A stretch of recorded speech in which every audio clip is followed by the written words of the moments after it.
அன்பு நண்பர்களே,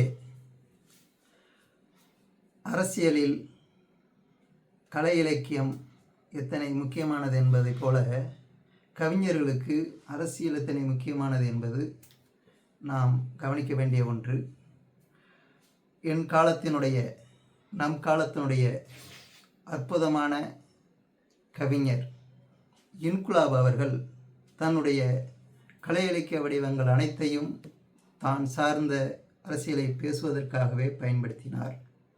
அப்படி பயன்படுத்தியவர் அவர் உறுதியாக நம்புகிறார், நான் இந்த மக்களை போராட வைப்பதற்காகவும் நான் போராடுவதற்காகவுமே என்னுடைய கவிதையை ஒரு கருவியாக பயன்படுத்துகிறேன் என்பதாக அவர் உறுதியாக நம்புகிறார். போராட வைக்க அல்லது விழிப்புணர்வு ஊட்ட நம் படைப்புகளை நாம் உறக்க சொல்லாமல் விட்டால் இன்று நடக்கக்கூடிய அனைத்து அவநம்பிக்கையான செயல்பாடுகளுக்கும் மக்கள் விரோத செயல்பாடுகளுக்கும் மௌன சாட்சியாக நாம் வாழ்ந்தோம் என்கிற குற்றமே மிஞ்சி இருக்கும் என்பதை அவர் அந்த கருத்தின் மூலம் உணர்த்தியிருக்கிறார். இன்குலாப் என் காலத்தினுடைய முன்னோடி கவிஞர், நம் கருத்தியல் தளத்திற்கான வழிகாட்டி. இன்குலாவை பின்தொடர்ந்தே நாம் கலை இலக்கியத்தையும் காண வேண்டும். நன்றி.